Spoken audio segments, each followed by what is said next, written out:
आपने बुलाया? हाँ, पेमेंट आई है 30,000 रुपए।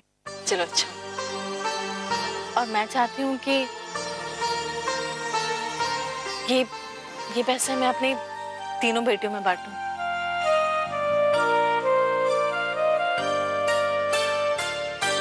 पता है, ये सब इसलिए हो पाया है क्योंकि हम सब में आपस में एकता है और हम मेहनत भी करते हैं।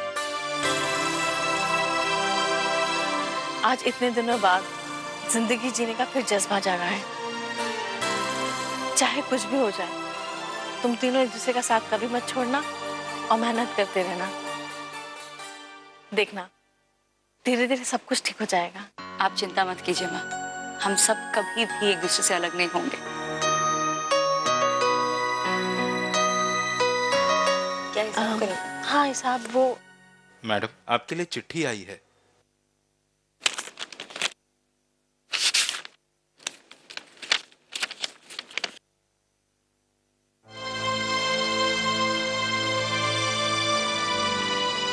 किसका लेटर है? माँ, वो अस्मी के स्कूल से फी रिमाइंडर लेटर आया है। कोई नहीं, मैं कल जाऊंगी, प्रिंसिपल से कहूंगी कि अस्मी का एडमिशन अगले साल कर ले। अगले साल क्यों? माँ, फीस थोड़ी बढ़ गई है इस साल, और करण आभा को ये सब बताकर मैं उन्हें परेशान नहीं करना चाहती। वैसे भी देखिए ना, कितनी सारी प्रॉब्लम्स चल रही हैं। अरे मुसीबतें तो आती ही रहेंगी, इसका ये मतलब थोड़ी ना कि हम आसमी का पूरा एक साल बर्बाद कर देंगे। क्या कितनी फीस है जो हम चुका नहीं सकते? अब माँ, वो एडमिशन के वक्त 15,000 देने हैं और कल लास्ट डेट है। भाभी आप परेशान मत होइए, आप मेरे पैसों में से 5,000 ले लीजिए। और वैसे भी मैं इन पैसों का क्या करूंगी? कैसी बातें कर रही हो तुम कनिका? मैं कैसे ले सकती हूँ तुम्हारे हिस्से के पैसे? तुम प्रेग्नेंट हो, तुम्हें आइडिया नहीं है कितनी सारी जरूरतें होती हैं। दवाई है, ट्रीटमेंट है, चेकअप रेगुलरली कराने पड़ते हैं, खाना पीना सब कुछ। और पैसे तुम्हारे पास रहेंगे तो तुम्हें सोचना नहीं पड़ेगा। भाभी नहीं नहीं कनिका, प्लीज नहीं, ऐसा नहीं कहती। नहीं नहीं बिल्कुल माँ, आप समझाइए इसको। हाँ, हम एक काम करते हैं, हम प्रियंका के हिस्से में से 5,000 रुपए ले लेते हैं और अगली बार जब पेमेंट आएगी तो हम प्रियंका को 5,000 ज्यादा दे देंगे। नहीं माँ, प्रियंका को निशांत के लिए पैसों की जरूरत है माँ, उसकी बहुत सारी जरूरतें।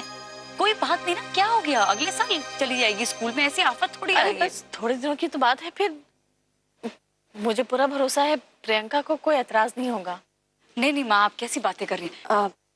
नहीं भाभी, आप रख लीजिए।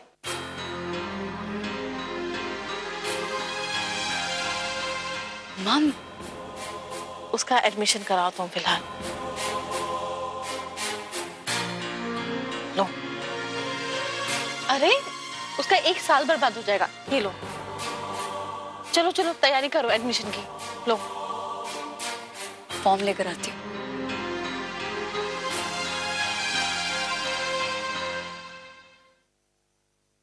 थैंक्स।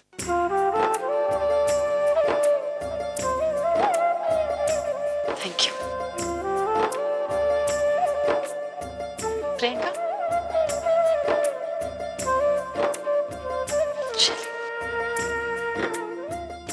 अच्छा माँ, आपने आभा के हिस्से के पैसे अलग रख दिए ना? वो पेमेंट सिर्फ 30,000 रुपए आए थे और आभा और करण चाहते थे कि ये पैसे मैं तुम तीनों में बांट दूं, तो मैं जानती हूँ ऐसे बहू और बेटे पाकर तो ये घर धन्य हो गया।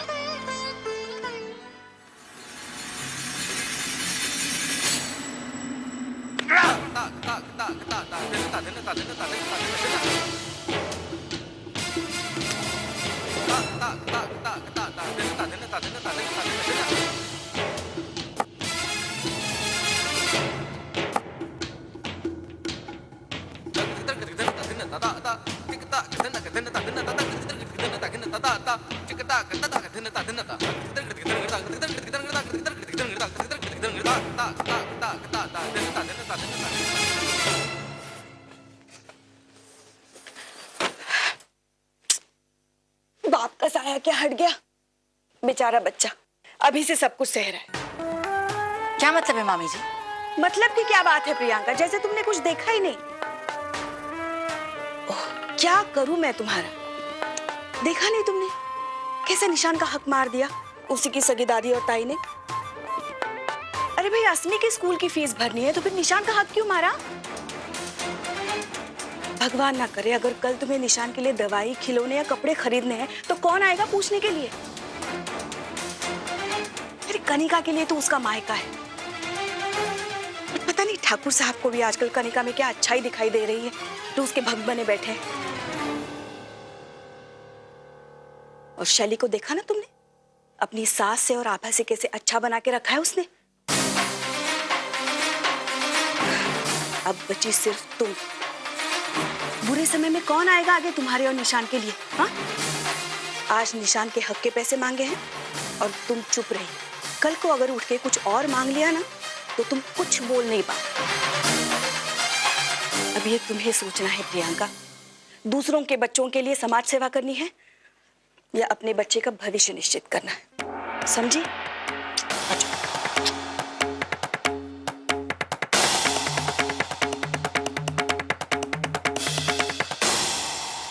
कल केस की सुनवाई है और एक भी सबूत हाथ नहीं लगा है। मामी, तन्वी बेटा, ये क्या बनाया आपने? दिखाओ दिखाओ।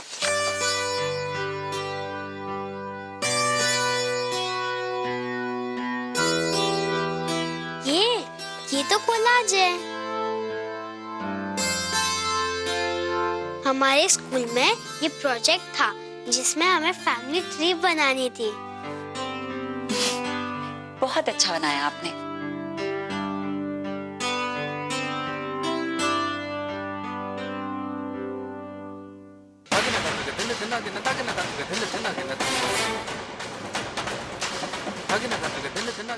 एक मिनट, ये देखा दीदी?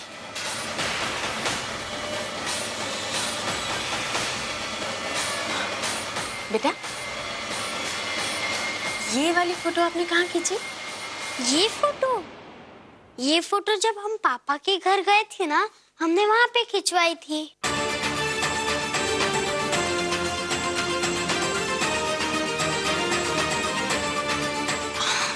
बहुत अच्छा बनाया है आपने। इसे जाके संभाल के कहीं रख दीजिए, ओके? आभा, दीदी, हो न हो देव का इस केस से कोई ना कोई संबंध है। हमें सारे सबूत इकट्ठे करके कल कोर्ट में पेश करने हैं।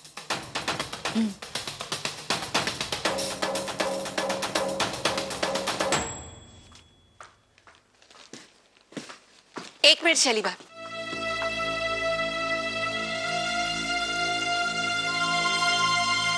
आई एम सॉरी शैली भाभी, लेकिन आप ये पैसे नहीं ले जा सकती। मुझे मेरे पैसे वापस चाहिए। क्या? देखिए शैली भाभी, आज अस्मी को पैसों की जरूरत थी और आपके पास थे नहीं। वैसे मैं नहीं चाहती कि कल निशान को किसी चीज की जरूरत पड़े और मुझे किसी के सामने हाथ फैलाने पड़े, इसलिए। प्रियंका, लेकिन आज लास्ट डेट है। अभी इसके लिए मैं कुछ नहीं कर सकती।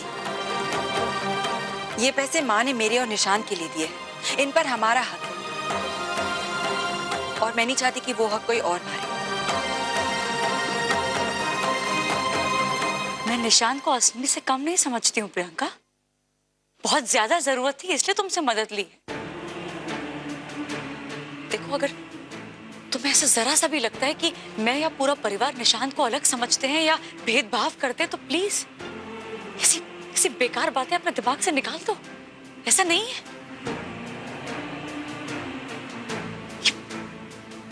ये रखो तुम प्लीज, ऐसा मत सोचो। ये क्या हो रहा है? हाँ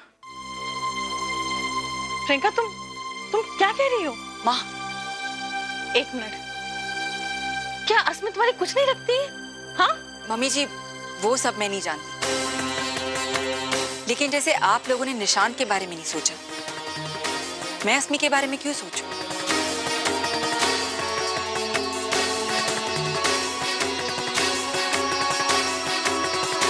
प्रियंका, हाँ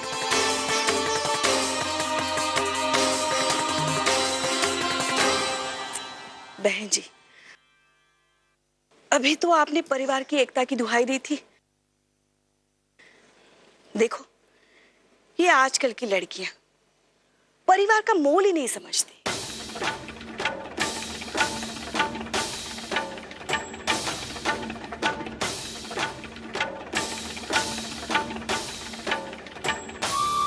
कोई बात नहीं माँ, कुछ नहीं होता। क्या हो गया? मैंने कहा था ना अगले साल। दरअसल अभी रास्ते में आते समय हमारे एक परिचित का बहुत बुरा एक्सीडेंट हो गया, इसीलिए हमें देरी हो गई। और वो और कोई नहीं, हमारे जीजा जी, राज सिंघानिया की बहन के पति देवाशीष मुखर्जी हैं।